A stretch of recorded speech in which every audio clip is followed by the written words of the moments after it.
Hello, my friend. The world of magic, filled with legends and ancient tales, is opening its gates once again. Tonight, in the Gryffindor dormitory by the crackling fireplace, I will share another story with my friends. Join us, for the magic is about to come alive. The wind over the Scottish Highlands carried a sharp, whispering chill that curled through the heather and rippled across the dark surface of a hidden lake. The villagers of Glenfinnan Hollow spoke in hushed voices that autumn, whispering of strange lights beneath the water and shapes that moved just below the surface. Shapes that were not fish, nor shadow, nor anything they dared to name aloud. Harry Potter stood at the edge of that lake, his boots sinking slightly into the damp moss. He had been many things in his life: a student, a fighter, a survivor. But this was new. An Auror trainee assigned by the Ministry to investigate magical disturbances. Hermione Granger stood beside him, her breath misting in the air, a rolled parchment clutched in her gloved hand. "According to the reports," she said, unrolling it and smoothing it against her knee, "the first surge happened 3 nights ago. The lake glowed blue, brighter than moonlight. Since then, 2 villagers have vanished, trying to fish after dark." Harry's eyes traced the horizon. The lake stretched like a mirror of ink, surrounded by jagged pines, a place untouched by time, and yet it pulsed faintly with magic, old and restless. "Any idea what could cause it?" he asked. Hermione frowned. "That's what's strange. The energy signature doesn't match any spell work I know. It's older, pre-medieval maybe, even before Hogwarts." The word older lingered between them. They both knew what that meant. Ancient magic, unpredictable and dangerous.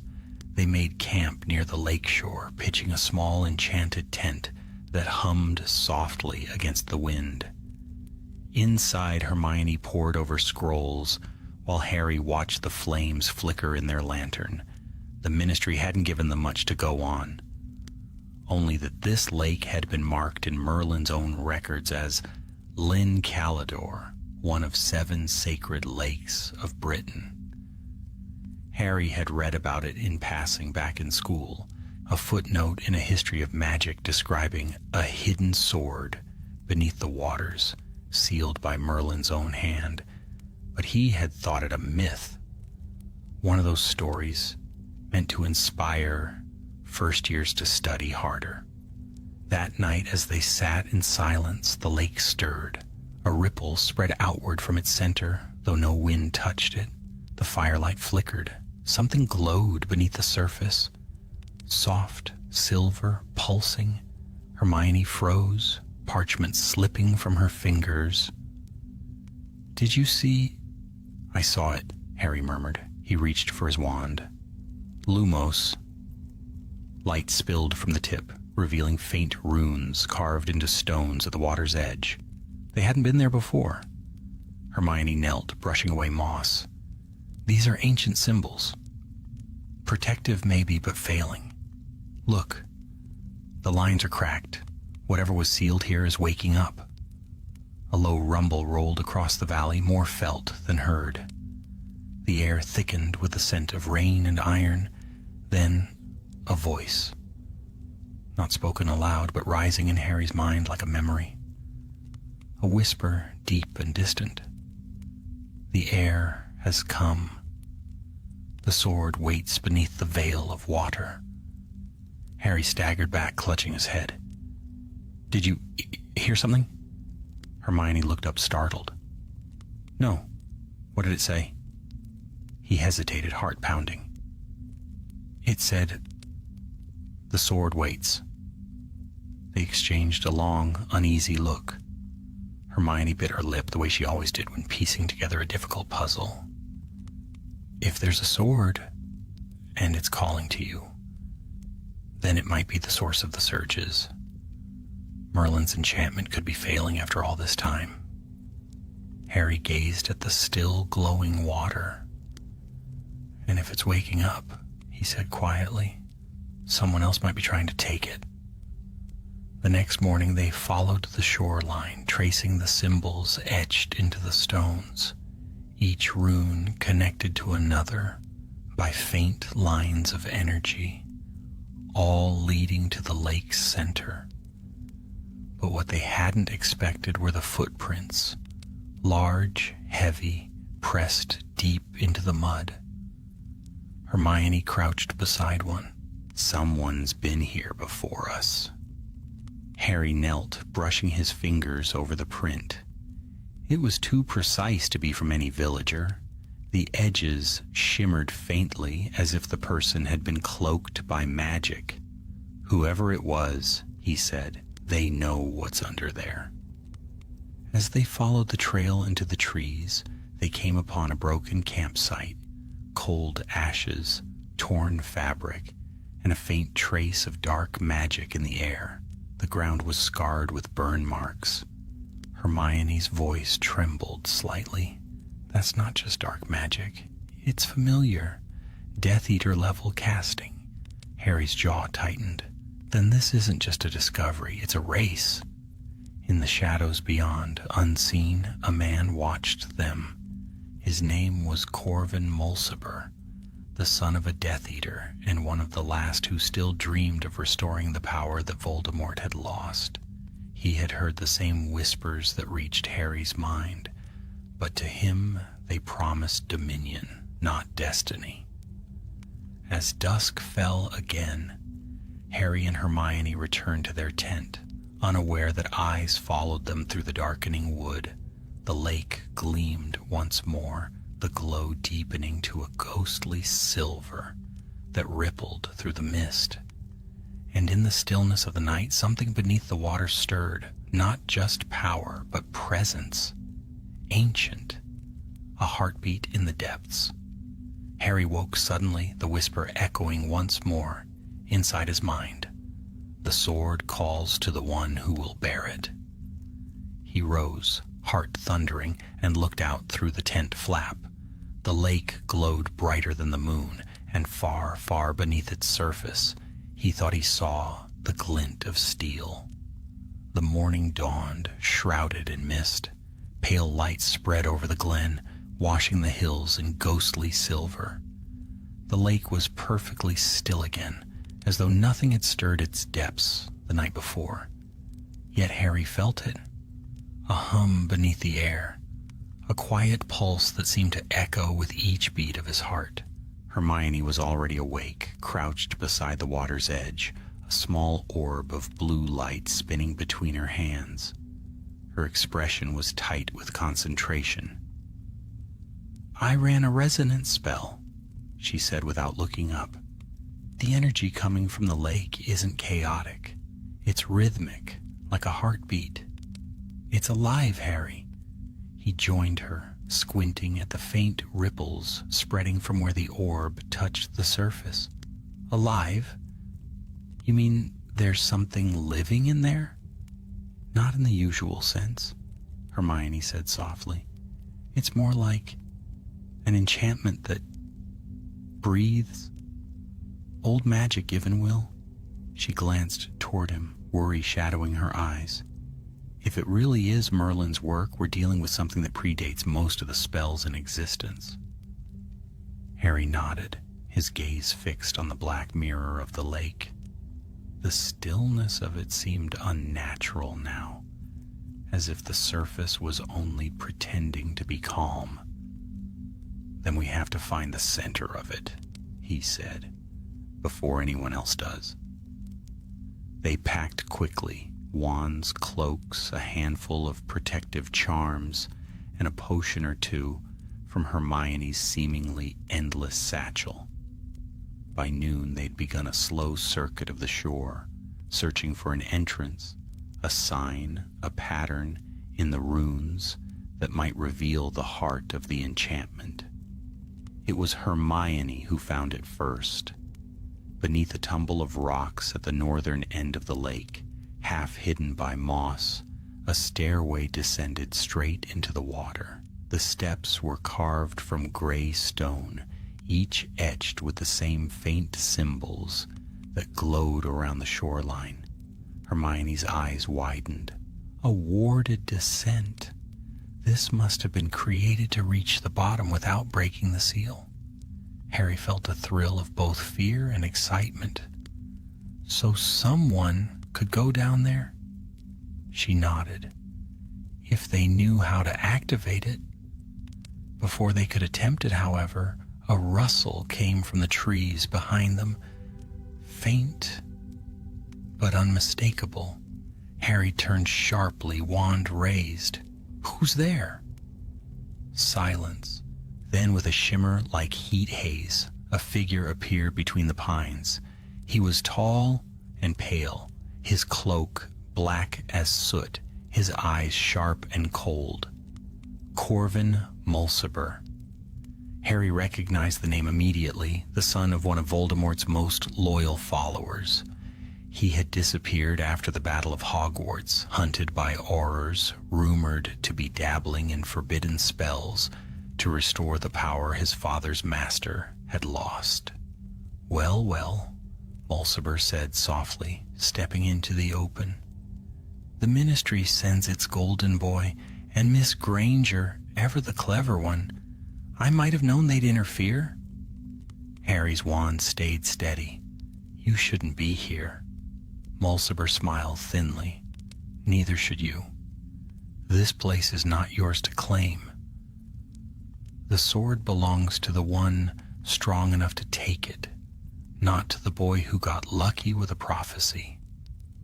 Harry felt the familiar heat of anger rise in him, but Hermione placed a steadying hand on his arm. What do you know about the sword? She asked. Mulciber's smile deepened. Enough to know it's real. Enough to know it can command what even the Deathly Hallows could not. Merlin forged 2 blades. One for the king. One for his chosen successor. Excalibur's twin, and that sword lies beneath this lake waiting for me. You mean waiting for someone worthy? Harry said. Ah, Mulciber breathed, but worthiness is a matter of perspective.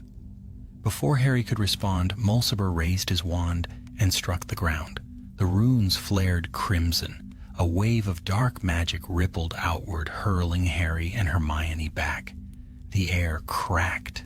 The lake shuddered. Mist exploded upward in a blinding spray. When Harry scrambled to his feet again, the stairway had opened, the water parting like curtains of glass, revealing a path that led down into shimmering darkness. Mulciber stood at the top of the steps, wand in hand, his cloak billowing around him. You can follow if you dare, Potter, he said.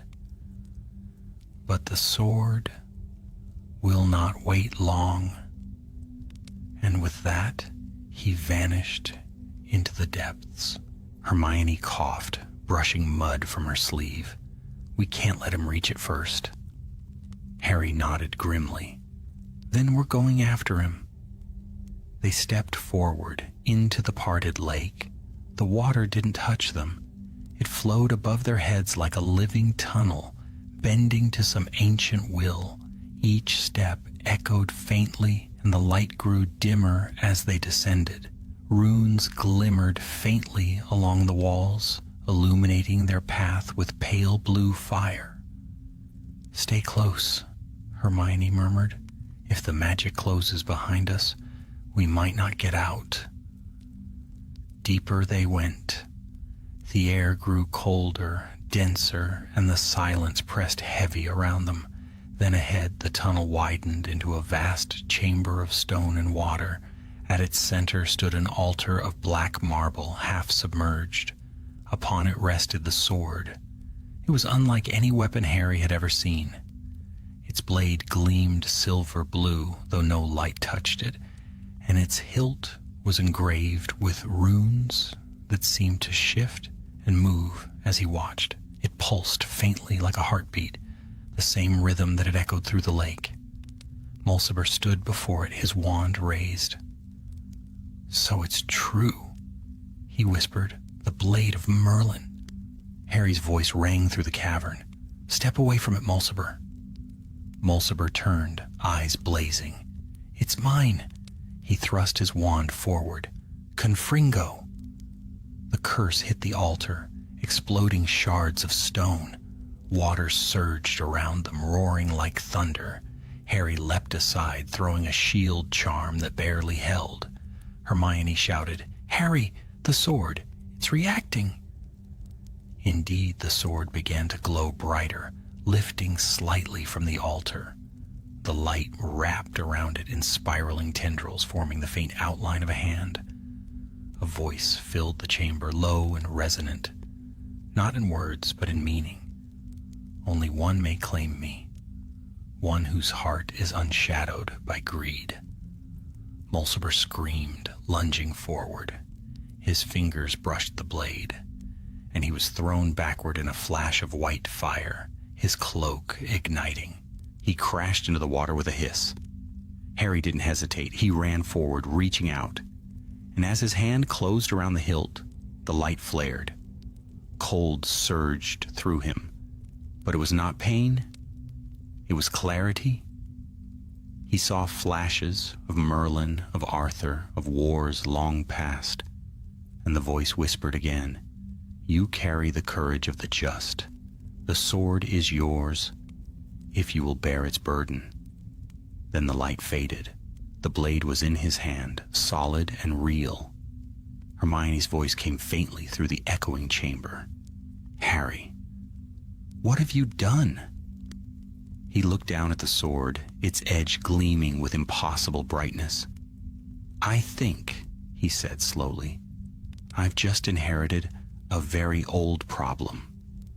Far behind them in the shadows where the water met the stone, Corvin Mulciber stirred, his eyes burning with hatred and the whisper of dark magic already coiling at his fingertips.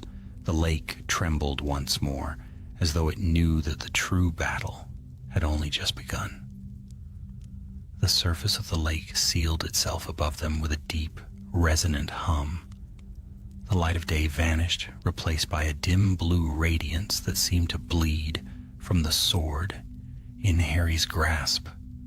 The air shimmered faintly, filled with motes of light that drifted like fireflies in water. Hermione steadied herself on a rock, her breath quick and shallow. "Harry," she whispered, "put the sword down just for a moment." He didn't answer. The blade pulsed in his hand like a living thing, its light shifting through shades of blue and silver. When he finally tore his gaze away, he realized the runes on the cavern walls were changing, rearranging themselves in response to the sword's awakening. "The whole lake is reacting," Hermione murmured, her eyes darting over the glowing script. It's rewriting itself around you." Harry tightened his grip on the hilt.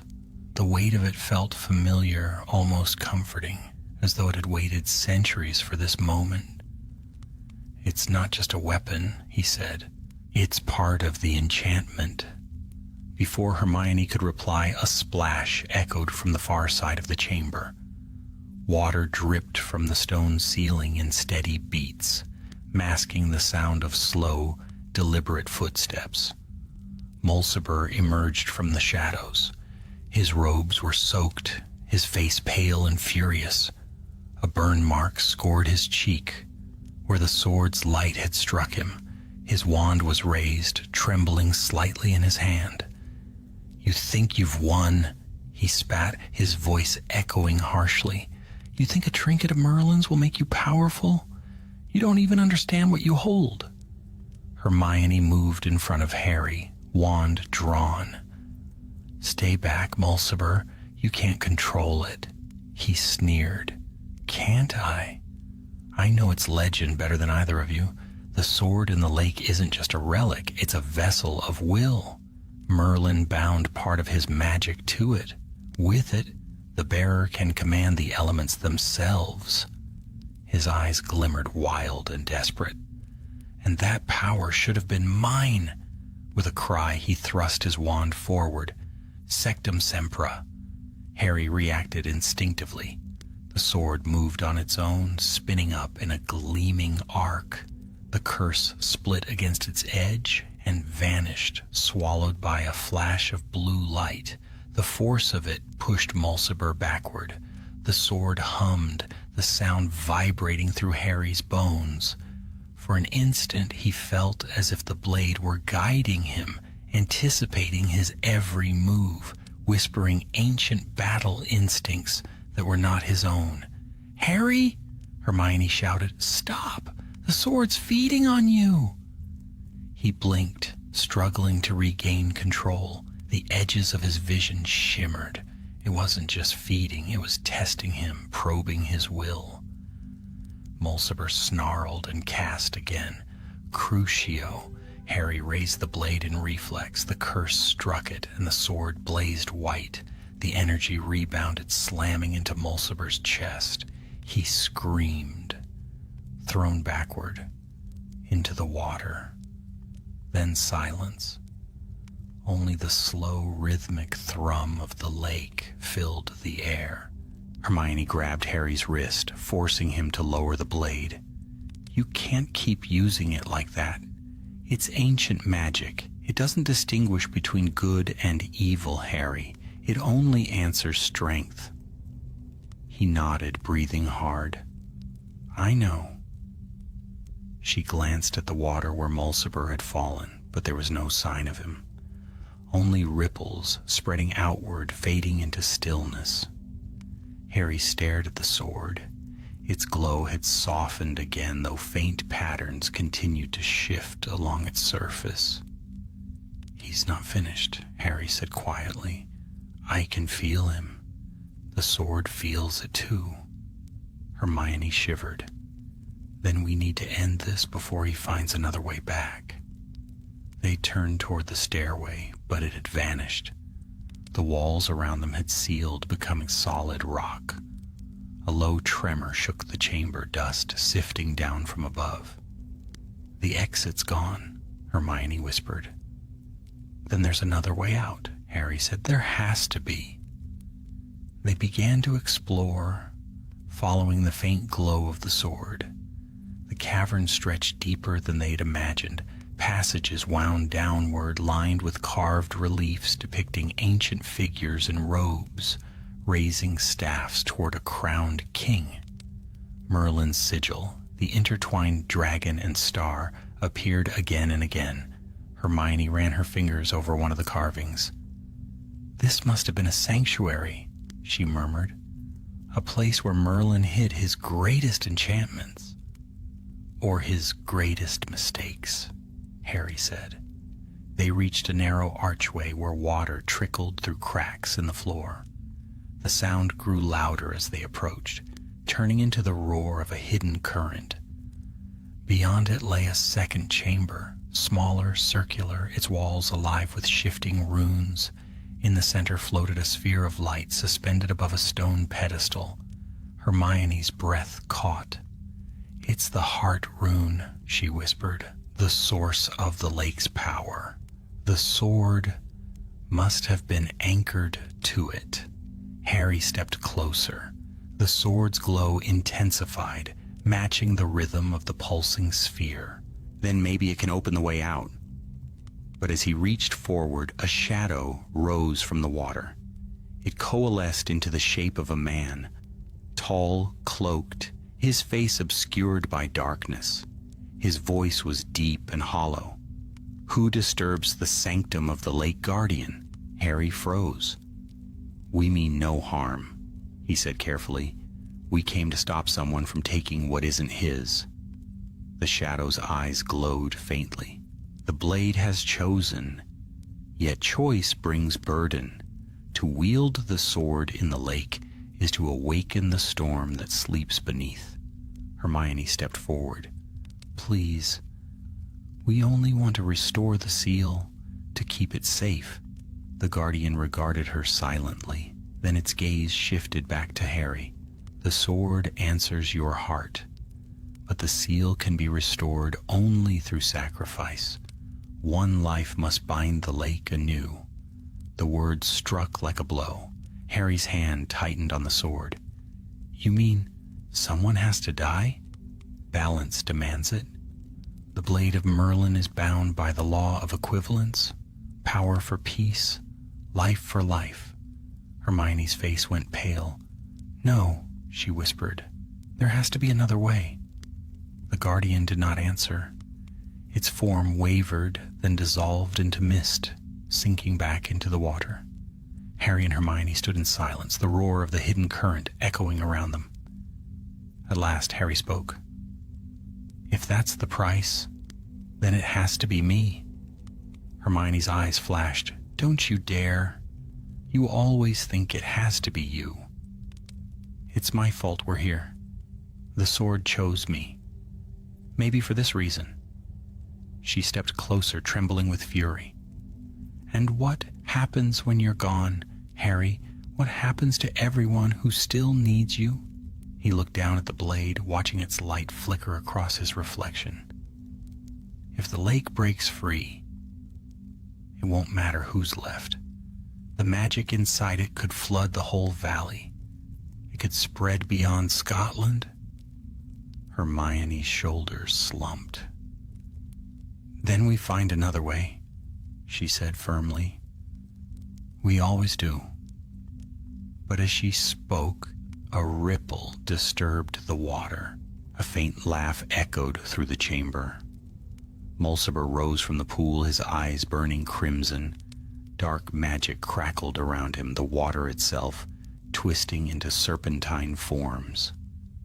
You talk of sacrifice, he hissed. Then let me be the one to take it. He lifted his wand, and the chamber filled with blinding light. The sword in Harry's hand flared to answer, and the walls of the lake began to shake. The storm had begun. The world dissolved into thunder and light. The walls of the lake chamber shuddered, and torrents of water crashed from above, as though the heavens themselves had cracked open. Magic surged through the air, wild, unbridled, older than language. Harry staggered beneath the force of it, gripping the sword with both hands as its light fought to pierce the chaos. Mulciber stood at the center of the storm, his wand raised high. The crimson glow around him pulsed like a living heart. You think to wield Merlin's relic against me? He shouted, his voice echoing through the collapsing cavern. You think destiny favors you, Potter? Then face the truth. You were never the heir. You were only a tool. He cast a torrent of fire. The flames twisted into the shape of serpents, striking toward Harry and Hermione. Harry slashed the sword upward. The air screamed, and the flames shattered into harmless sparks. The force of the strike sent ripples through the water that ran along the floor, glowing where the blade's light touched it. Harry! Hermione cried, dragging him backward as a section of the ceiling broke free and crashed into the pool. The whole place is coming down. I can't leave him, Harry shouted back.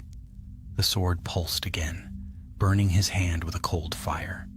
His vision blurred. He saw flashes of another time.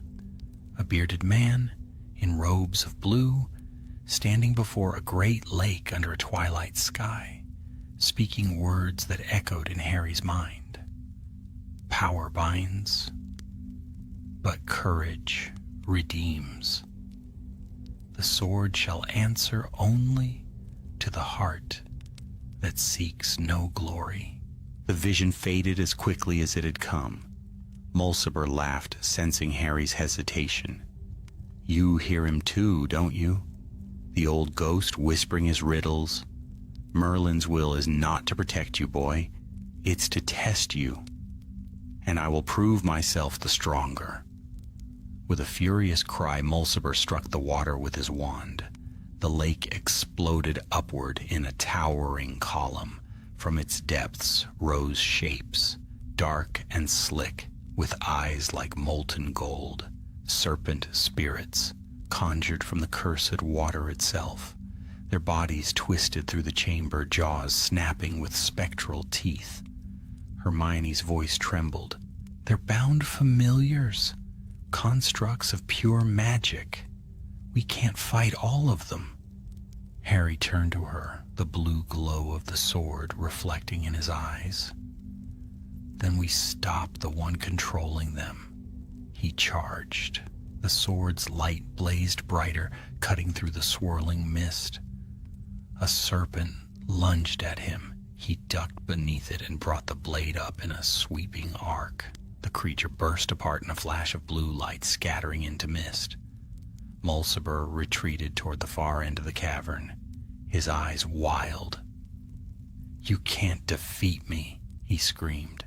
"The lake obeys me now." Hermione's spells darted past Harry, striking the ground around Mulciber's feet. Stone erupted upward, blocking his retreat. "Not this time," she said fiercely. Harry leapt forward, closing the distance. Their wands and sword clashed in a shower of sparks. Light against shadow, thunder against silence. Each strike echoed like a bell, shaking the very walls. "You don't understand," Mulciber shouted over the roar. "The sword doesn't belong to you. It belongs to the bloodline of the enchanter himself. My family served Merlin. His secrets were passed to us through generations. I was meant to reclaim what he sealed away." "Then why does it fight you?" Harry shouted back. Mulciber's expression twisted in rage. "Because it fears me." Their duel broke across the altar, where the heart rune pulsed like a captured star. Hermione shouted a warning, but too late. Both men's power struck the sphere at once. The explosion of light threw them apart, slamming Harry against the stone wall. His ears rang, his lungs burned. When he forced himself to look up, the sword lay several feet away, its glow dimming. Mulciber crawled toward it, blood trickling from his temple. "No!" Hermione shouted. "Harry, get up!" But Harry's body felt heavy, his limbs leaden.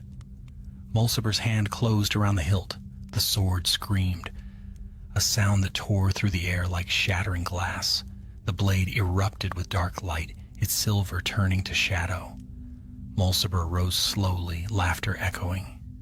"Yes, it bends to me now. Even Merlin's relic bows before true will." He turned the corrupted blade toward Harry. "You should have stayed in your safe little ministry, Potter. You were never meant for the old ways." The sword's black flame built to a blinding intensity. Hermione raised her wand, but Mulciber struck first. The blast hurled her back into the stone steps. Harry shouted her name and struggled to his feet, heart pounding.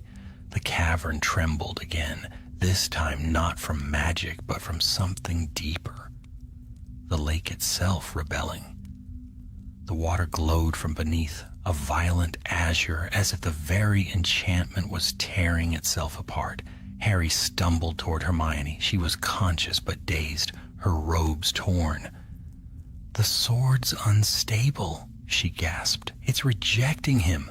The enchantment won't hold much longer." Harry looked at the blade in Mulciber's hands. The dark light around it flickered wildly, consuming everything it touched. Then a voice, deep, ancient, filled the chamber once more. "He who takes the sword for dominion shall fall beneath the weight of his desire." Mulciber froze, his eyes widening. "What?" The sword turned on him. Black lightning crackled along its edge, and he screamed as it drew the magic out of him, ripping it from his core. The light engulfed him completely, then imploded. When it faded, only the echo of his cry remained, and the sword clattered to the ground, shining pure and blue once more. Harry stood in silence, chest heaving. The water stilled. The tremors ceased. For a heartbeat, the cavern seemed to breathe again. Hermione rose unsteadily. Is he gone? Harry stared at the empty spot where Mulciber had stood. I think so, he said, but in his gut, he wasn't sure. He stepped forward, kneeling before the sword. Its light pulsed gently, calm now, but the echo of its power still thrummed in the air. What now? Hermione asked quietly. Harry looked toward the glowing heart rune. It flickered weakly, as though the battle had drained it. The Guardian said the seal could only be restored through sacrifice. Hermione shook her head. No, we'll find another way. He smiled faintly, weary but resolute. That's what you always say. She met his gaze, defiant, terrified, unyielding. And I'm always right. But the sword's glow began to spread again, flowing from Harry's hand into the runes that lined the walls. The carvings flared with light, one by one, as though awakening from long slumber. Harry, Hermione said, voice trembling, what are you doing? I'm giving it back, he said softly. The lake began to rise, swirling upward in luminous streams. The sword floated from his hand, its blade burning bright as a falling star. The light filled the chamber, blinding, cleansing. Hermione called his name, once, twice, and then the light swallowed everything. When the brilliance faded, the cavern was silent once more. The altar stood empty. The sword was gone. Only a faint shimmer remained upon the surface of the water, like the afterglow of a dream.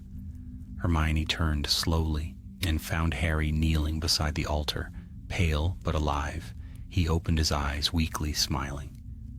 Guess it didn't want me after all. She helped him up, tears glimmering in her eyes.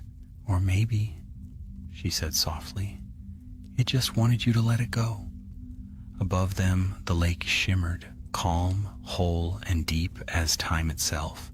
Somewhere in the vast silence, a whisper echoed faintly, carried by the water. The air has done as was foretold. The sword sleeps once more, and for the first time since they had arrived, the lake lay still, peaceful, eternal, and watching. For 3 days the rain did not cease over Glenfinnan Hollow. It fell in cold sheets, veiling the hills and turning the narrow paths to streams of silver mud. Yet beneath the storm, the lake was calm at last. No light stirred beneath its surface. No whisper rose from its depths. The villagers spoke again in cautious tones, grateful that the strange magic had quieted, though few dared venture close to the water's edge. In a small cabin near the edge of the forest, Harry sat by a crackling fire. His left arm was bandaged, his face pale, the exhaustion of the lake's enchantment still heavy upon him.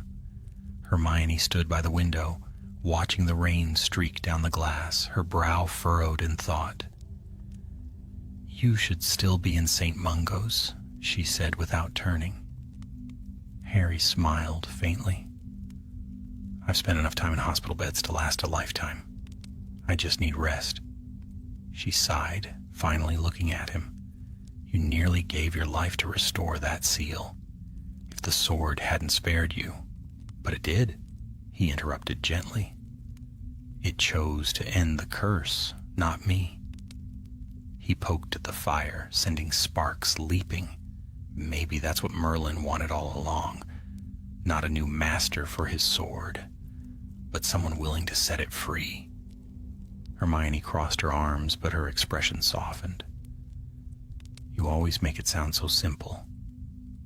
Nothing about that lake was simple, Harry said quietly. Silence settled between them for a while, broken only by the sound of the rain. Then Hermione spoke again, her tone more cautious. What happened to Mulciber? You're certain he's gone? Harry's gaze darkened. I watched the sword's light consume him. There was nothing left, no trace, no echo. He paused, but I've learned never to say, someone like that is truly gone. Hermione nodded, unease flickering in her eyes. Dark magic doesn't die easily. Outside, a gust of wind howled down from the mountains, rattling the shutters. The firelight flickered, and for an instant, the shadow on the far wall seemed to stretch, twisting into a shape almost human. Hermione turned sharply, wand raised, but it was gone as quickly as it had appeared. Just the light, she murmured, lowering her wand. I'm jumpy.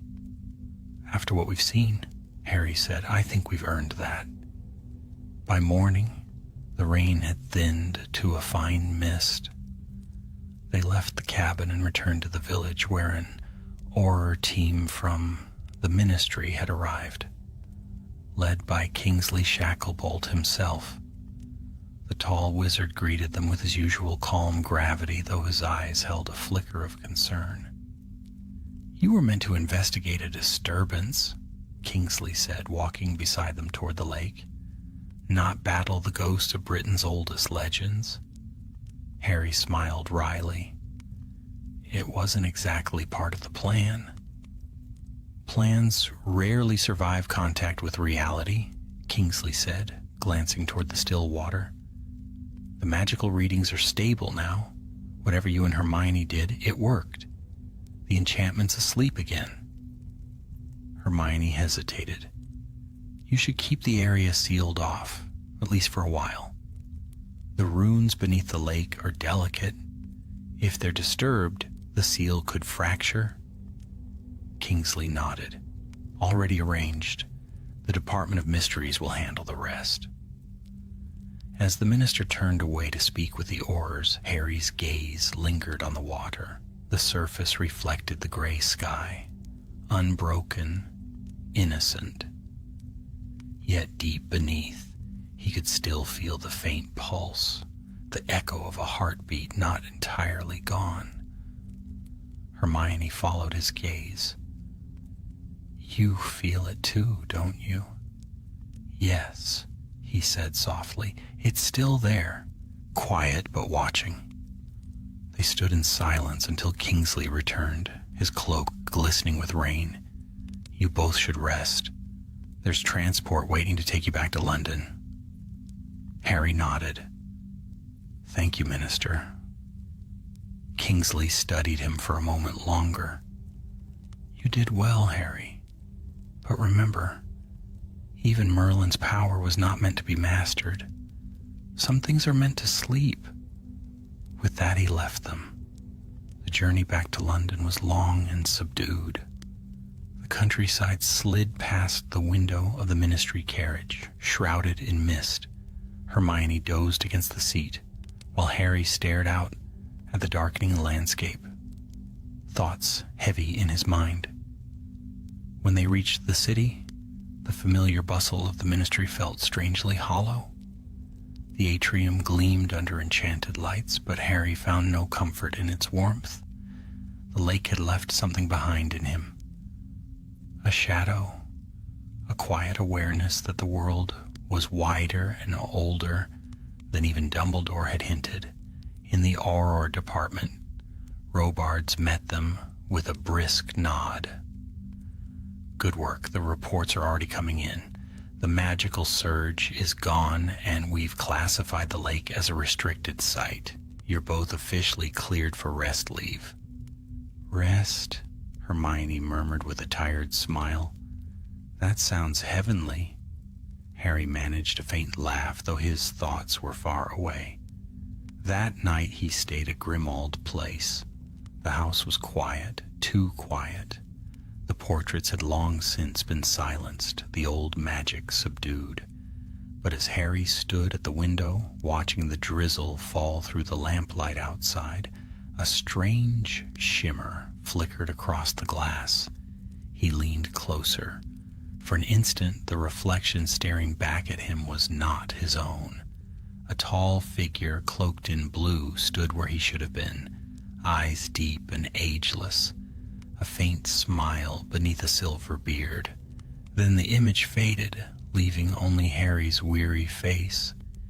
He whispered into the silence, "Merlin?" No answer came, only the whisper of rain. The days that followed brought quiet routine. Reports filed, interviews given, statements reviewed. Yet beneath the normalcy, Harry felt something stirring. A faint vibration in the air when he passed near deep water, a tingling beneath his skin when he touched his wand. Hermione noticed it too. One evening while they sat in the Burrows' kitchen, she said quietly, "You're different since the lake." He looked down at his hands. Maybe the sword left a trace. Magic that old doesn't just vanish. "Do you think it changed you?" Harry thought for a long moment. "No," he said finally. "I think it remembered me." Hermione frowned. "What do you mean?" He met her eyes. "When I held it, I saw things, not just memories, but echoes. Merlin standing by the lake, casting the first seal. He said the sword would awaken when the world was threatened again, that it would seek the one who still believed in sacrifice." Hermione's voice was almost a whisper. "You think it was a warning?" Harry looked toward the window, where the moon hung pale and full above the fields. "I think it was a beginning." The fire crackled softly in the hearth. The house was warm, but a chill lingered beneath Harry's skin, the chill of deep water and the echo of a voice that had spoken through time.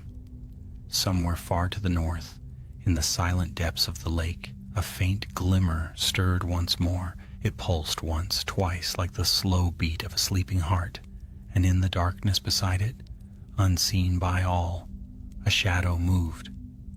Not whole, not living, but gathering. Corvin Mulciber had been broken, his body consumed by the sword's light. But his will, the fragment of hatred that had refused to yield, lingered still, bound to the very magic that had destroyed him. He whispered from the depths, his voice soft as the movement of the current. "Not gone. Not yet." The lake rippled, though no wind touched it. Above, the rain began to fall again, gentle, ceaseless, like the slow ticking of time before something stirs once more. Winter had settled over Britain like a heavy cloak. The skies hung low and gray, and the breath of frost clung to every stone, street, and window pane.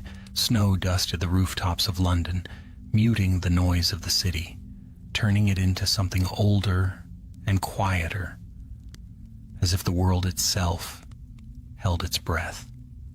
Harry walked alone along the Thames, his oar's cloak drawn tight around his shoulders. The river was swollen and dark beneath the winter moon, the water reflecting the silver light in broken shards. Each ripple seemed to whisper faintly, though when he stopped to listen, the sound vanished, leaving only the sigh of wind through the arches of the bridge. Since returning from the lake, he had slept little.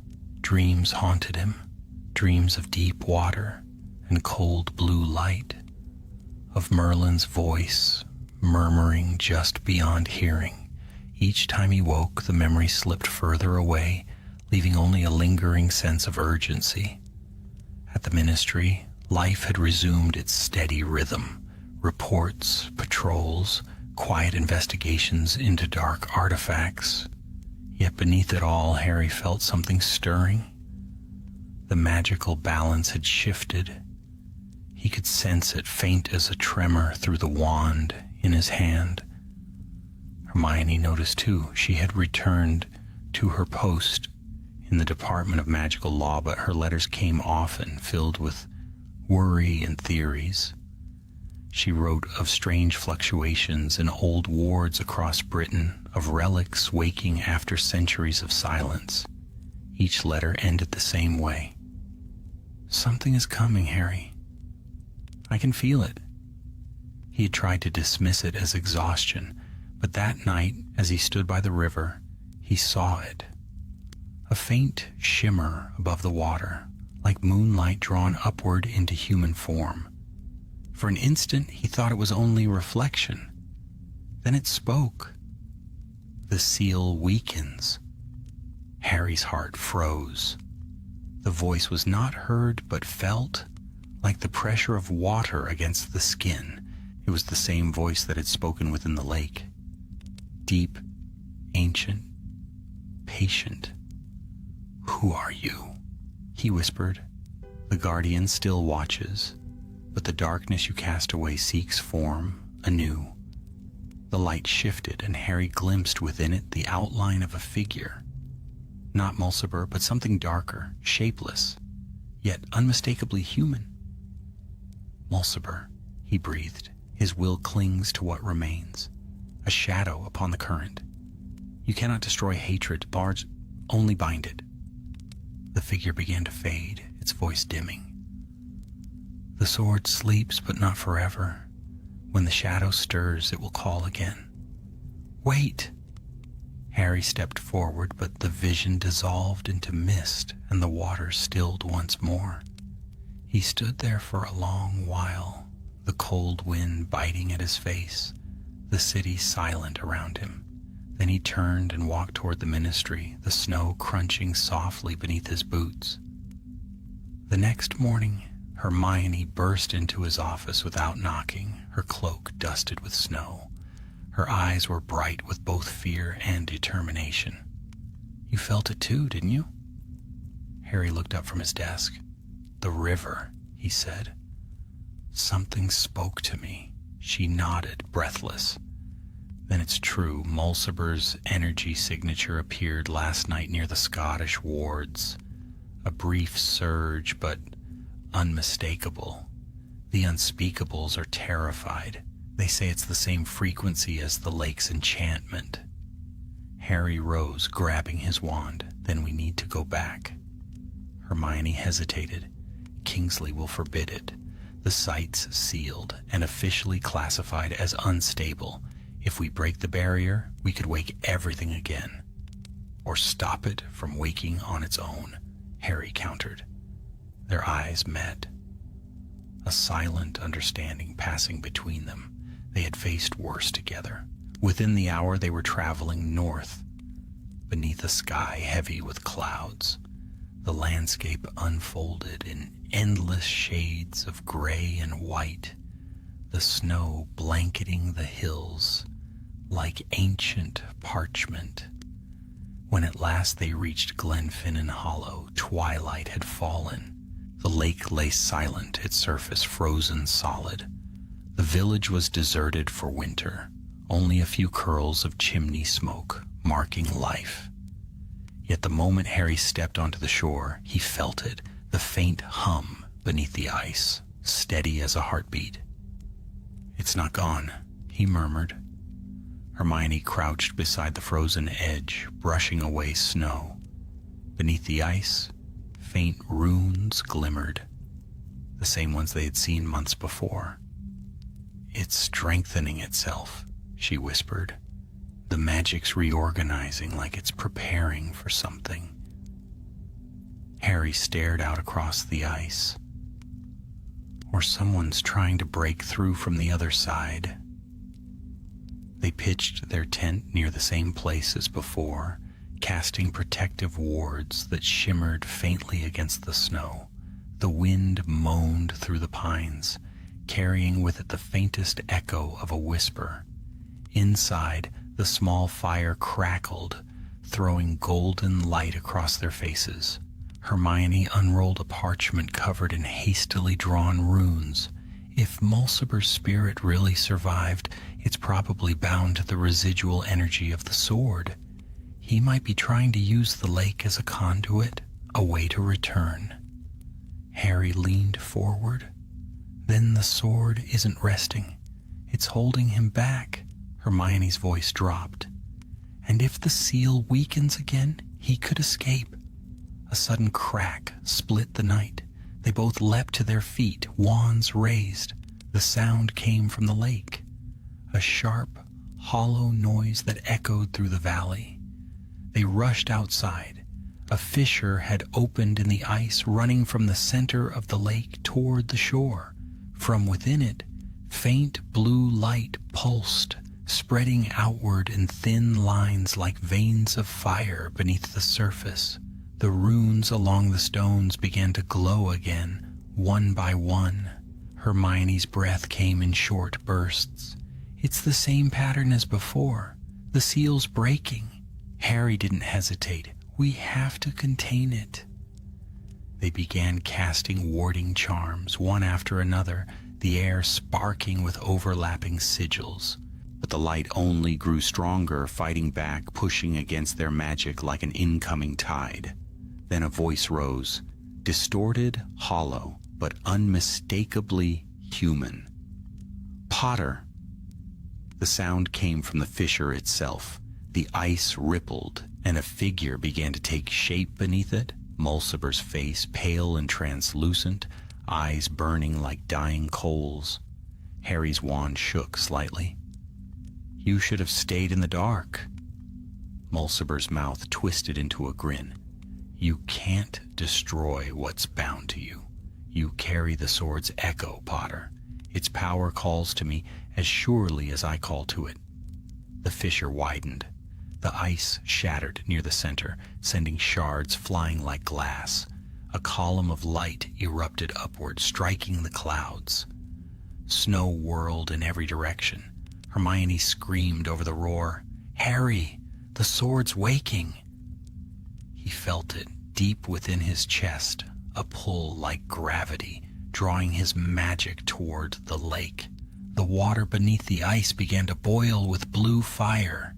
"Get back!" he shouted, but Hermione's spell collided with the light first, bending it, slowing it just enough for Harry to raise his wand. Together they cast the strongest containment charm they knew. The light faltered, not fading, but folding inward, shrinking back toward the fissure. The ice cracked again and sealed, the glow fading until only the moon remained above them. They stood panting in the cold, steam rising from their cloaks. Hermione sank to her knees. "He's trying to merge with it," she whispered. "Mulciber wants the sword to open a gateway, to make himself flesh again." Harry lowered his wand, his breath fogging in the air. "Then we stop him before he finishes it, once and for all." Hermione looked up, her expression grim but determined. "And if that means breaking the seal again?" Harry's eyes lingered on the frozen lake, silent and gleaming beneath the moonlight. "Then we'll break it," he said. "But this time we won't just seal him away. We'll end it." Far beneath the ice, something stirred, a flicker of light, faint as a heartbeat. The sword's echo pulsed once, twice, as if answering the challenge, and the shadow that had once been Mulciber smiled in the dark, whispering, "Then let the lake awaken." Dawn broke pale and colorless over Glenfinnan Hollow. The mountains rose like ghosts through a veil of mist, their snow-capped peaks catching what little light the winter sun offered. The lake below them gleamed like a slab of glass, smooth and still. Too still. Harry and Hermione stood upon the frozen shore, cloaks drawn tight against the biting wind, their eyes fixed on the faint scars in the ice where the fissure had appeared. The silence of the place felt unnatural. Even the birds had fled. Hermione knelt, brushing her gloved hand across the ice. "It's stable for now," she murmured, her breath curling into the cold air. "But it won't hold, not for long." Harry nodded. "Then we have to find out what's causing it from the inside." She looked up sharply. "You can't mean we've done this before," he interrupted. "The sword's power started this. Maybe it can end it." "Harry," she said softly, standing to face him, "last time it nearly killed you." You don't know what will happen if you touch that magic again. He met her gaze, steady and unflinching. If we wait, Mulciber finishes what he started. If we act now, we might still stop him. I won't let another dark wizard rise because we were afraid of what might happen. Hermione's jaw tightened. Then we go together. He hesitated only a heartbeat, then nodded. They set to work. Hermione drew runes across the snow with the tip of her wand, the symbols glowing faintly gold, each mark connected to the next, forming a wide circle that encompassed the area of the fissure. We'll create a stabilizing field, she explained. If the seal weakens again, this will keep it contained long enough for us to work. Harry knelt beside her, his own wand tracing the air with faint blue light. The runes shivered as their magic merged, old and new, logic and instinct weaving together. When they finished, the air within the circle shimmered faintly like heat above sand. The lake responded almost immediately. Beneath the ice, light flickered, slow, rhythmic, like a pulse. Hermione's breath caught. It's sensing us. Harry raised his wand. Then let's answer it. He struck the ice with a clear, ringing spell. The surface cracked but did not shatter. Instead, it parted like melting glass, revealing a tunnel of blue light descending into the depths. Cold mist billowed upward, carrying with it the scent of iron and something older, something like starlight trapped in water. Hermione's hand brushed his. Ready? Never, he said with a faint smile. But that's never stopped us. Together they stepped forward and vanished beneath the surface. The descent felt endless. The walls of the tunnel pulsed faintly, alive with runes that shimmered in liquid fire. The deeper they went, the more the world above seemed to fade until there was only silence. Not empty silence, but a thick, resonant hush, like being inside the breath of something vast. When at last they emerged into the main chamber, Harry felt the same familiar awe and dread that had gripped him months before. The cavern had changed. It was larger now, the walls covered in glowing veins of light that moved like slow lightning. The altar at the center still stood, though the sword was gone. In its place hovered a faint shimmer, the ghost of its shape made entirely of light. Hermione's whisper echoed faintly. It's the sword's echo, the residue of its magic. Harry stepped closer. Then Mulciber's spirit must be here too. As if in answer, a low laugh rippled through the air. It came from everywhere at once, a voice like cracked ice. Still chasing phantoms, Potter? They turned. From the shadows near the far wall, a figure emerged, translucent, shifting like smoke. It was Mulciber, though his form wavered between man and shadow, his eyes burning with blue fire. You shouldn't exist, Hermione said, her wand raised. Mulciber's grin was all teeth and hate. Existence is a matter of will, Miss Granger. The sword judged me unworthy, but it could not erase me. I am bound to the lake now, to its memory, to its hunger. Harry raised his wand. You're bound to nothing but your own greed. Mulciber tilted his head. Ah, but greed is power, Potter, and power never truly dies. I only need a vessel. His gaze flicked toward Harry, and his smile widened. The sword marked you, didn't it? I can feel it. A spark of the old magic still burning inside you. You are the doorway through which I shall rise again. Before Harry could move, the shadow leapt. It struck like a wave, slamming into him with freezing force. He staggered backward, choking, as cold flooded his lungs. Hermione screamed his name, firing a spell that burst through the air in a shower of white fire. The shadow recoiled, twisting and shrieking. Harry gasped, dropping to one knee. His chest burned. When he looked down, faint blue runes shimmered beneath his skin, moving like veins of light. "Harry," Hermione cried, kneeling beside him. "He's inside you. He's trying to merge." Mulciber's voice hissed in his mind. "You can't fight me. You carry my key." Harry's eyes snapped open, blazing with blue light. "No," he growled. "I carry something stronger." He reached into the air where the sword's echo hovered, and it solidified in his hand, the spectral light condensing into steel. The chamber shuddered as the blade came alive once more, its glow blinding. Mulciber screamed, his form rippling and fracturing. "No, it's mine." Harry stood, the sword burning in his grasp. It never was. He drove the blade into the ground. The impact released a surge of magic that tore through the chamber like a storm. Water erupted upward in spirals of light, runes flared, and the shadow that was Mulciber split apart, dissolving into streams of darkness that fled, screaming into the depths. The cavern shook violently. Hermione grabbed Harry's arm. "The seal's collapsing." He pulled her close, wrapping one arm around her as the light engulfed them both. The sword's voice echoed faintly in his mind, ancient, solemn, and weary. "The shadow is banished, but the balance is broken. Choose, heir of courage, to seal the lake once more or to free it from all chains." Harry hesitated, his mind racing.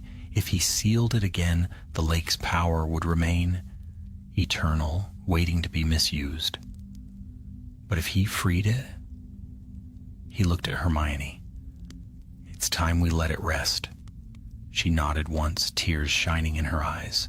He raised the sword one final time. The blade flared with pure white light. Brighter than the sun, brighter than all his memories of fire and war. Then he brought it down, shattering the altar. The sound that followed was not destruction, but release. A deep sigh that filled the cavern, rising up through the tunnel, through the ice, through the mountains themselves. The lake's light surged one last time, then faded. When Harry awoke, he was lying on the snow. The sky above was pale and empty, the air still. The lake behind him was whole again, smooth and silent. The runes along the shore were gone. Hermione sat beside him, her cloak wrapped around them both. She looked exhausted, but alive. "Is it over?" she whispered. Harry gazed out at the water. "Yes," he said softly. "It's over." The sword was gone. The lake was only a lake, and yet, deep within him, he thought he heard a whisper, not of warning this time, but of gratitude. The wind swept across the hollow, carrying with it a faint shimmer of light before fading into silence. For the first time in centuries, the sword in the lake slept, not in waiting, but in peace. Spring crept slowly across Britain, pale and reluctant after the long winter. The snows melted from the highlands, and the rivers ran high and clear. Wild flowers trembled along the edges of the glen, and the once cursed lake gleamed calm beneath a sky of polished silver. For the villagers of Glenfinnan Hollow, the strange season passed without further omen. The ministry's wards shimmered faintly across the hills, invisible to Muggle eyes, keeping curious wanderers away. The story of the vanished lights faded into rumor and rumor into legend. Yet for Harry, the lake's memory remained. He had returned to London, resumed his duties, and buried himself in the work of the Auror office. But there were nights, long, quiet nights, when he woke to the faint echo of that deep, unearthly heartbeat. It no longer called him to battle. It was gentler now, almost companionable, like the sigh of waves against a forgotten shore. Hermione visited often. She had thrown herself into research, hoping to understand what the lake had truly been. In the evenings, they met in her small study near Diagon Alley, books scattered across the table, candles burning low. "It's strange," she said one night, tracing a line across a page of runes. "The sword was never meant to be found, not in our time. Merlin's enchantment was designed to awaken only when the balance of the magical world was threatened." Harry leaned back in his chair, arms crossed. "So you think it was fate?" Hermione looked up, smiling faintly. "You always hate that word." "Because it takes away choice," he said. "And I think Merlin, of all people, believed in choice." She studied him a moment, then nodded. "Perhaps you're right. Maybe he didn't choose who would find the sword. Maybe he just trusted that when it mattered, the right person would." The fire popped softly in the hearth. Outside, rain whispered against the window panes, and somewhere deep in the city, a clock struck midnight. Harry reached for a worn piece of parchment beside the books. It was a rubbing Hermione had made from one of the surviving runes before the lake had closed itself, a single line of old tongue, its translation simple but haunting. "When the waters sleep, so too shall the wound of the world." He traced the words with his thumb. "Do you think it's really over?" Hermione's answer came slowly. "Magic never ends, Harry. It only changes its shape." In the weeks that followed, whispers spread quietly through the magical world, strange tremors beneath the forbidden forest, a flicker of blue light in the sky above, the ruins of an old castle in Wales, a fisherman in Ireland claiming to have seen a figure of mist rise from the sea carrying a sword of light. Most dismissed them as tales, the sort that grew after any great magical event, but the stories made their way to the ministry nonetheless, and eventually to Harry's desk. He tried to ignore them at first, yet one evening, as he sat in his flat sorting through the latest reports, he found a letter unlike the rest. The parchment was thick, the handwriting old-fashioned, signed only with a sigil. The intertwined dragon and star. He read it once, twice. "The seal you forged is holding, but the power beneath the waters is not gone. The balance of the world has shifted, and not all who stir in the dark are content to sleep. The sword's echo lies within you now, and others will seek it. Watch the waters, air of courage. The age of silence is ending." There was no address, no means to reply. The parchment dissolved in his hands as he finished reading, leaving only a faint scent of rain. He sat for a long while afterward, staring at the empty air where the letter had been. The fire flickered low, and in its glow he saw for an instant the faint outline of a man in a blue cloak. The same ageless eyes, the same quiet smile. Then the image faded. Merlin's shadow or his memory? Harry could no longer tell. The following day, Harry traveled north once more. He told no one, not even Hermione, though he suspected she would know soon enough. The urge was not duty this time, but instinct, a pull that led him back to Glenfinnan Hollow. The journey was quiet. The train wound through the misty highlands, and when he stepped off at the lonely station, the scent of pine and rain greeted him like an old friend. The lake looked different now, gentler in the spring light. He walked along the shore, past the stones where the runes had once glowed, past the trees that had witnessed their battle. The water was mirror still, reflecting the sky. For a while he simply stood there, listening. No voice called to him this time, no whisper echoed through his mind, yet he felt something, a warmth, faint and steady, like a heartbeat beneath the earth. He drew his wand, tracing a simple spell above the water's surface. The reflection rippled, and for an instant he saw something gleam in the depths. Not the sword itself, but a flicker of light, curved like a crescent moon. A memory, perhaps, or a promise. He smiled faintly. "Rest well," he murmured. As he turned to leave, the breeze stirred. It swept across the water, lifting the surface into ripples that caught the sunlight. The air shimmered briefly, and for a heartbeat, Harry thought he heard a voice, distant and kind, carrying through time. The courage of one heart may heal what ages have broken. The sword has chosen well. Then the wind moved on, and the glen was quiet once more. That night back in London, Harry stood at the window of Grimmauld Place, looking out over the sleeping city. The moon hung low and bright. The world felt at peace. Yet beneath that peace was something new. Not dread, but anticipation. He thought of Merlin's letter, of the warning hidden in its words. Others will seek it. He did not fear that thought. The world would always have darkness. It would always need those willing to face it. Behind him, Hedwig's perch stood empty, a relic of another time.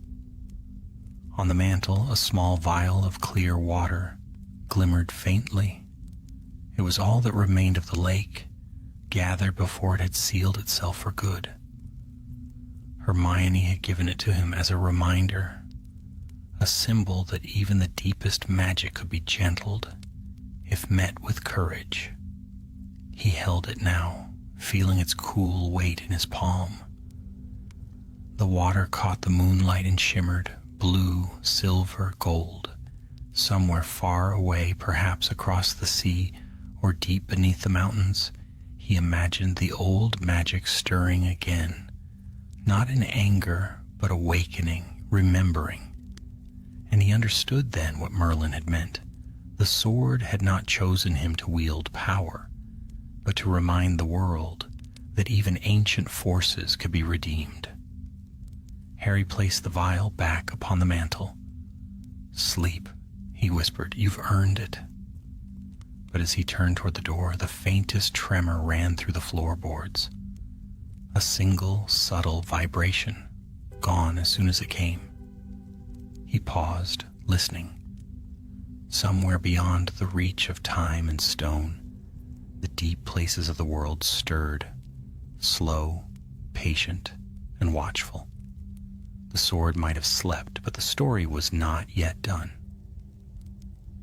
The following months brought peace to the wizarding world, the kind of quiet that felt almost too still, too deliberate, like the calm before a storm.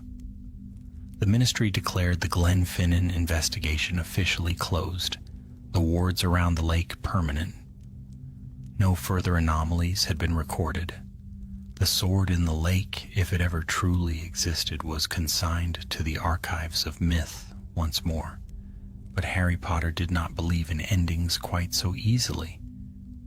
Each night, when the city lay silent beneath its haze of lamplight, he dreamed of water.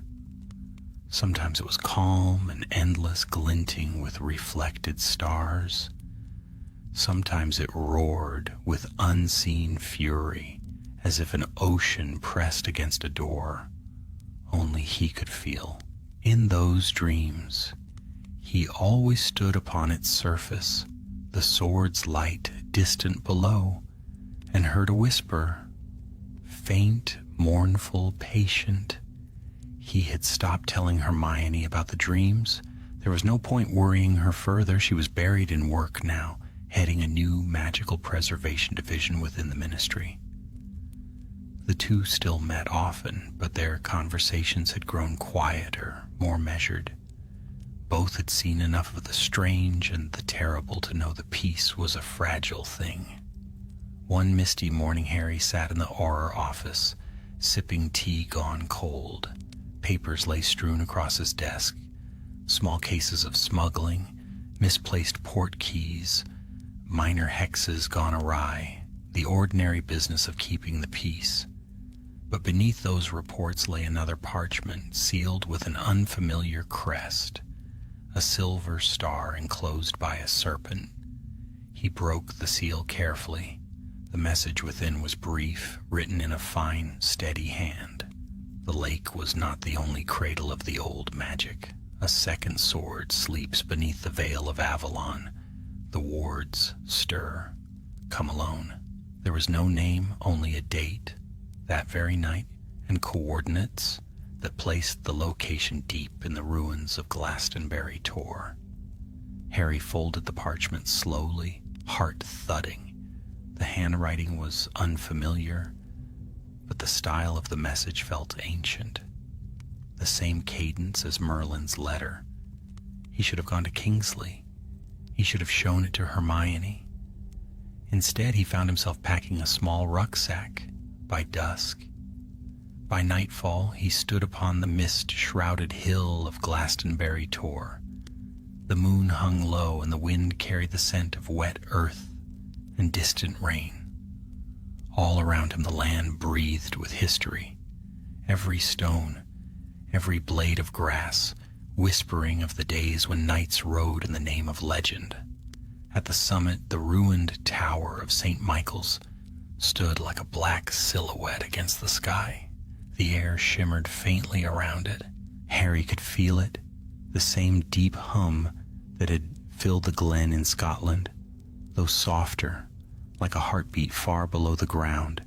He raised his wand. Lumos. Light flared, revealing faint markings carved into the stone archway. They were worn with age, but the pattern was familiar, interlocking runes of protection and concealment.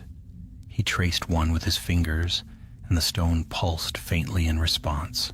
"So," he murmured, "you were telling the truth?" A voice behind him answered low and even. "Truth has many layers, Potter. Tonight you will see one more." Harry spun around.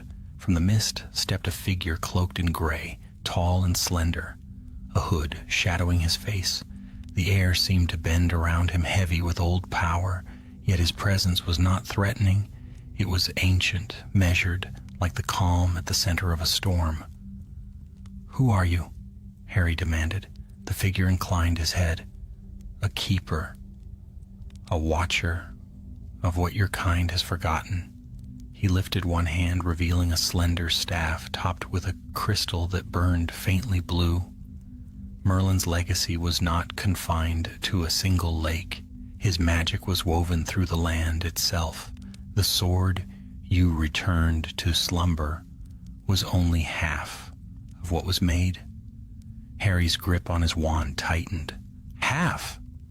There were two, the figure said, the sword of light, which you freed, and its twin, the sword of shadow. One to guard creation, the other to contain destruction. When you shattered the seal, balance was lost. A chill ran through Harry. Then Mulciber, the figure nodded slowly. His spirit fled to where the shadow sleeps. He seeks the other blade now. Harry's heart pounded. Why tell me this? Why not stop him yourself?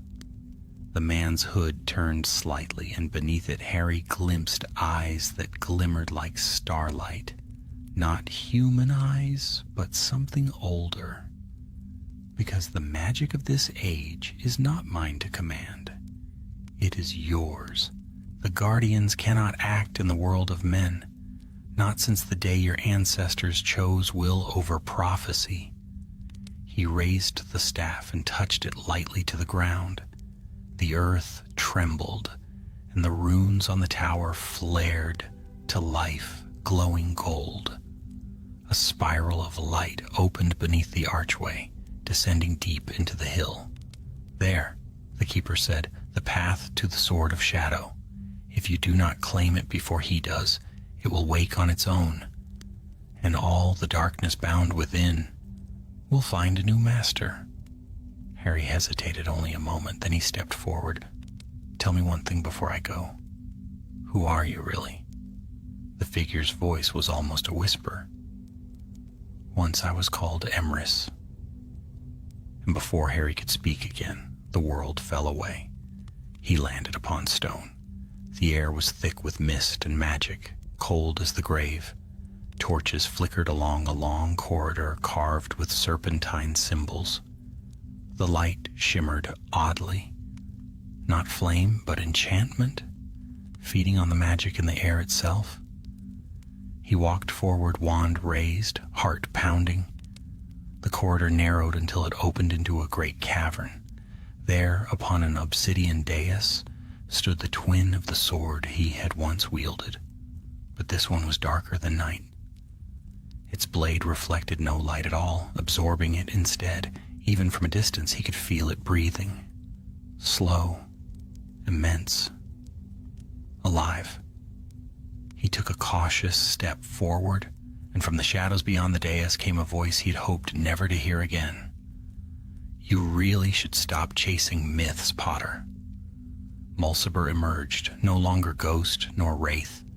Flesh clung to him again, thin, pale, but real. His eyes burned with a cold, terrible fire. You freed the light. I claim the dark. Balance, as Merlin intended. Harry raised his wand. You'll destroy everything. Mulciber smiled. Perhaps, but from ruin, power is born. He thrust out his hand. The dark sword trembled on its dais, rising slowly into the air. The cavern shook with the force of its awakening. Harry's spell struck first, a searing jet of blue light, but Mulciber caught it with a sweep of his arm. His magic twisted, amplified by the shadows themselves. The two forces met in a blinding flash. Stone cracked, the sword screamed. For a heartbeat, time froze. Harry saw the twin blades, light and shadow, intertwined in his memory, and understood. If the swords were ever to meet, the world itself could tear apart. He lunged forward, shouting words that were not his own, but echoed through him from an age long forgotten. By heart unshaken and will unbroken, I bind thee, sleep. The cavern blazed white. The dark sword fell, clattering against the stone. Mulciber staggered, his face twisting in fury. This isn't over, he roared. You can't seal what you've already awoken. Then the ground split, swallowing him and the sword alike in a torrent of black light. When the brilliance faded, Harry was alone once more, the cavern silent except for the faint drip of water from unseen heights. He fell to his knees, exhausted, the taste of magic and dust on his tongue. The sword was gone, for now, but its echo lingered deep within the earth. And above, in the still night over Avalon, the mist thickened, curling like smoke around the ancient hill, as though the land itself had begun to dream again. The days that followed blurred into a haze of half-waking visions and quiet dread. Harry returned to London with the weight of Avalon in his mind and the echo of the Sword of Shadow still whispering through his dreams. Every time he closed his eyes, he saw the twin blades, one of light, one of darkness, circling each other like stars doomed to collide. No one at the ministry knew what had happened beneath Glastonbury Tor. He had told Kingsley only that the disturbance had been contained, though contained felt like a fragile lie. He could still feel the thrum of ancient power beneath the ground, faint but unrelenting, like a heartbeat waiting to quicken. Hermione knew something was wrong. She cornered him in his office 3 days after his return, eyes sharp with worry. You went alone, she said, not accusing, merely certain. And you found something. Harry rubbed his temples. It was another sword, he admitted. The twin. The Sword of Shadow.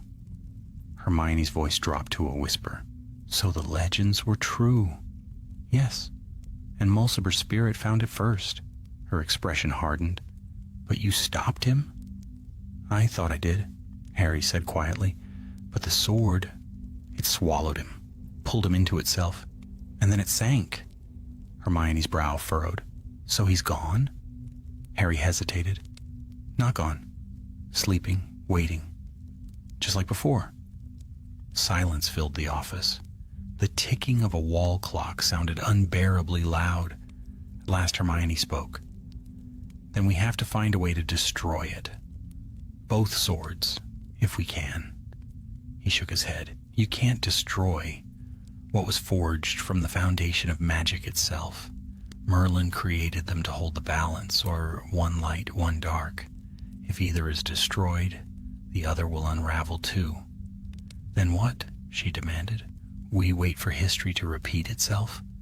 He met her gaze, steady despite the exhaustion in his eyes. No, we make sure we're ready when it does. That night, long after the ministry's corridors had emptied, Harry lingered alone in the Auror archives.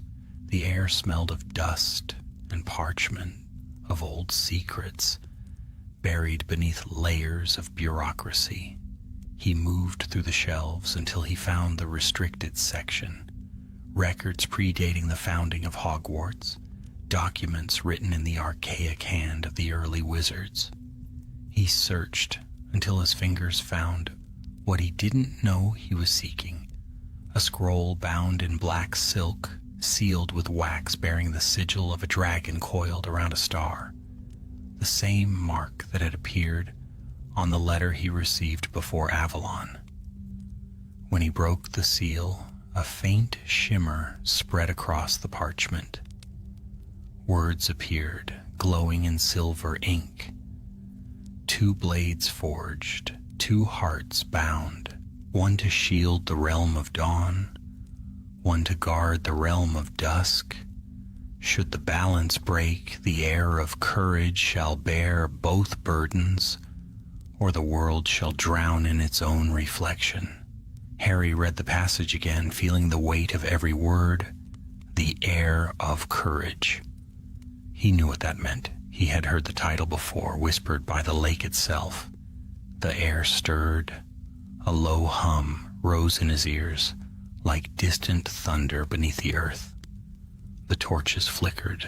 For a moment he thought he saw a shadow pass between the shelves. Tall, silent, watchful. When he turned, there was nothing there but the dim glow of candlelight. Still the silence felt alive. He rolled up the scroll, extinguished his wand light, and stepped into the corridor. Outside, the city lay quiet under a soft drizzle. Street lamps blurred into halos of gold. The hum had faded, yet the air still trembled faintly, as though the world itself had inhaled and was waiting to exhale. Days turned into weeks. The dreams returned. In them he stood, not in water this time, but upon stone, an ancient causeway stretching into endless mist. On one side glowed the sword of light, pure and serene. On the other the sword of shadow, dark and burning with crimson fire. Between them he stood alone, and from the mist came Merlin's voice. When light and darkness meet, there is no victory, only choice. He would wake drenched in sweat, the echo of those words ringing in his mind. One such morning he found Hermione waiting for him at Grimmauld Place, a stack of books and scrolls under her arm. "I've been studying Merlin's early enchantments," she said without preamble. "There's a pattern, references to something called the Concordia Aeternum.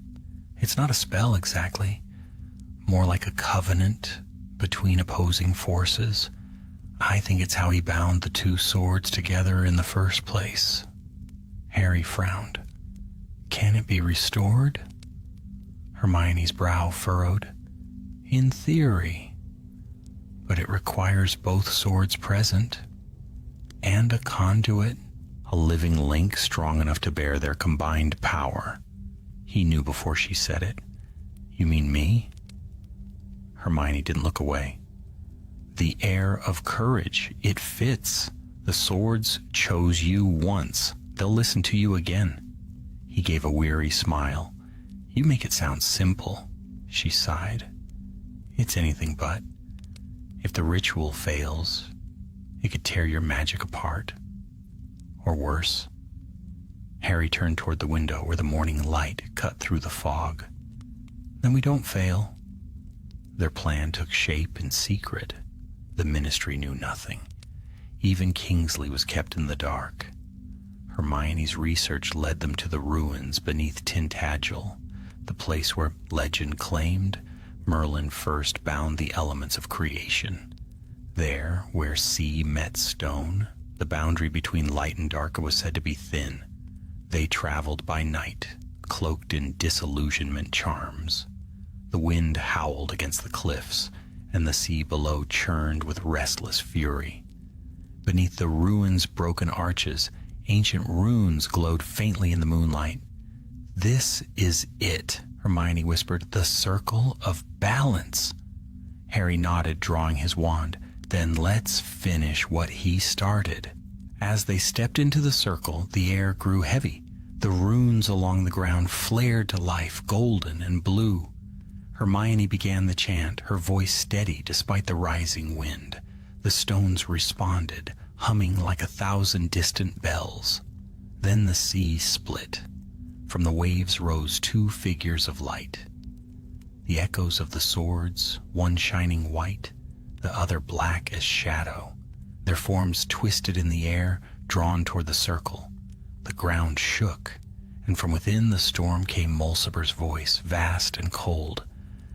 You think to bind me again, Potter. You cannot chain what was born of chaos. His form emerged within the darkness, no longer human, but a thing of shadow and flame, his eyes twin embers of hate. The sword of shadow pulsed in his hand. Harry raised his wand, and in that instant the sword of light appeared before him, solid, gleaming, waiting. He took it. The moment their blades met, the world erupted in light, and darkness intertwined. The sea roared. The cliffs trembled. Hermione's spell became a shout against the storm. Harry felt the weight of both swords pressing through him. Burning, freezing, testing. Mulciber's laughter echoed across the void. You cannot win. You are the balance, and balance must break. Harry's voice rose raw and fierce.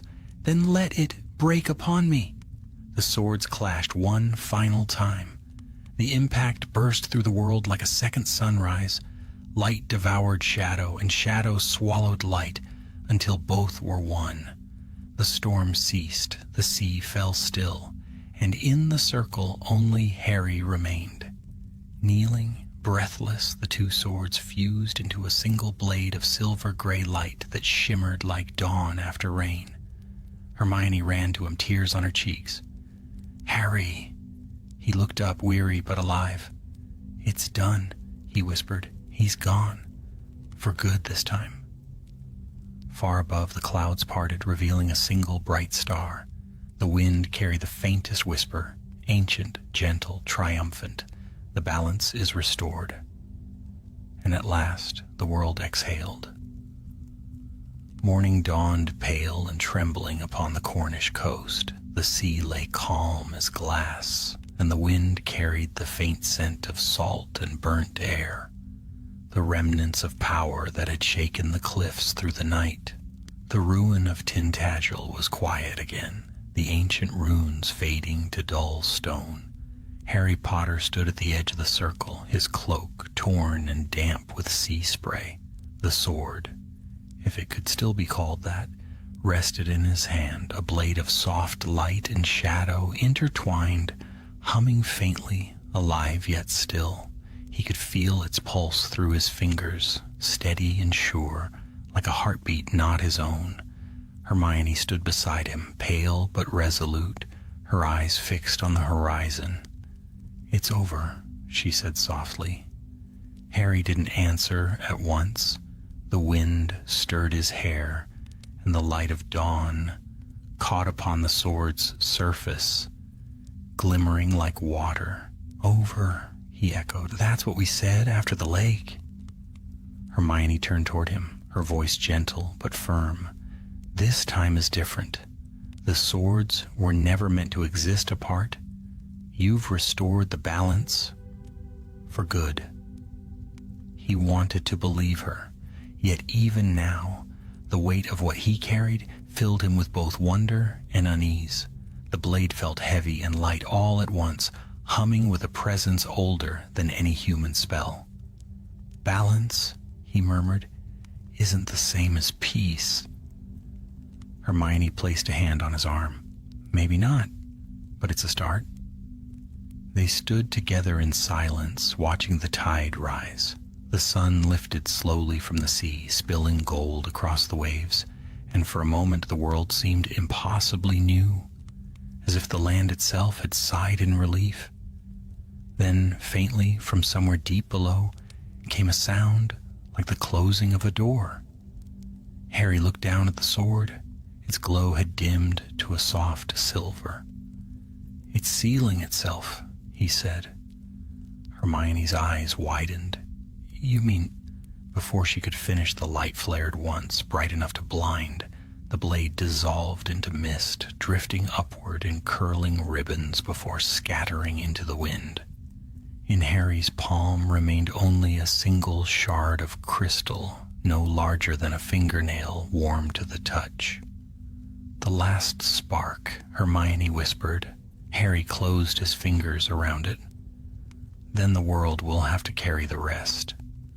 By the time they returned to London, the sky had turned to a muted gray, heavy with spring rain. The ministry buzzed with rumors. Unexplained energy readings, reports of tremors across the southern coast, but no one could name their cause. Only 2 people knew the truth, and neither spoke of it. Kingsley met them in his office, his calm gaze flickering between them. "I don't need the details," he said quietly, "but I can see it's done." Harry inclined his head. "It's done." "Then rest," the minister said. "There'll always be more shadows, Harry, but for once, let others carry the lanterns a while." It was good advice, though Harry doubted he would ever quite manage it. He and Hermione left the ministry in silence, parting ways outside the great golden doors. She turned to him once more, her smile tired but full of warmth. "I'll keep studying," she said, "just in case." "I know you will," he replied. "Take care of yourself." He smiled faintly. "I'll try." Then she was gone, her footsteps fading into the crowd. Weeks passed. London brightened with spring. The world moved on, as it always did, too quickly for those who had lived through its storms. But for Harry, the days came softer now. He still worked, still walked the shadowed corridors of the Auror office. But when he left each evening, the air no longer felt heavy. Sometimes he would wander through the quiet streets near the Thames, watching the lights shimmer across the river. It reminded him of the lake, of stillness and reflection, of how even the deepest waters could heal. At Grimmauld Place, he kept the shard of crystal upon his mantle. Some nights it glowed faintly, catching the starlight from the window, though no one else ever saw it. He never told anyone what it was, not even Hermione. It wasn't a secret kept out of pride, but reverence. The world, he thought, had enough legends without birthing new ones. One evening, as he sat by the fire, a soft rustle stirred the room. He looked up to see the figure of a man standing near the hearth, tall, cloaked in blue, eyes the color of twilight. Harry rose, though his heart remained strangely calm. "Merlin," he said. The old sorcerer smiled. Names are only echoes, but yes, you might call me that. Harry stepped closer. It's over then? For now, Merlin replied. His voice was deep, gentle, threaded with both sorrow and pride. You have done what even I could not, united what was never meant to divide. The world owes you a quiet debt. Harry shook his head. The world doesn't owe me anything. It just needs to keep turning. Merlin's eyes glimmered, spoken like one who understands. He looked toward the shard upon the mantle. Do you know why it remains? Harry frowned. A remnant of power? Merlin smiled faintly. A promise that balance once found can never be entirely lost. So long as courage endures, light and shadow will always remember each other. He turned then, his cloak whispering like wind. You will not see me again, not in this form. But remember, the old magic sleeps lightly, and it listens. As he spoke, his figure began to fade, dissolving into motes of silver. When next the world trembles, it will not call for wizards or warriors, but for hearts like yours. Then he was gone. The fire flickered once, then steadied. Harry stood for a long while, staring at the empty air where the ancient mage had stood. Then he sat down again, the quiet of the house settling around him like a gentle tide. He reached for the shard. It pulsed once beneath his fingers, warm and steady, and he smiled. Years passed. The world changed, as it always did. New generations filled the halls of Hogwarts, learning spells that had grown old by the time of Merlin himself. Peace endured, though whispers of the old stories lingered. Of a sword that slept beneath a lake, of another lost in shadow, and of a man who had stood between them. Sometimes, when the sky was clear, travelers to the highlands swore they could see faint lights flickering beneath the waters of Glenfinnan, blue and gold, pulsing softly like a heartbeat. The villagers no longer feared them. They said it was the lake breathing, dreaming of the days when wizards still spoke with the wind and the stars. And somewhere far away in London, an older Harry Potter would sometimes pause by the window of his quiet home, watching the rain trace lines down the glass. He would think of all he had seen, of battles and burdens, of friends lost and found, and feel a quiet certainty that the story was not truly ended, because magic, like the heart, never dies. It only sleeps, waiting for the next brave soul to wake it. Outside, thunder rolled softly across the horizon, and the first drops of rain began to fall. Gentle, rhythmic, like the beating of wings or the echo of a sword, sinking once more beneath the surface of a silent, dreaming lake.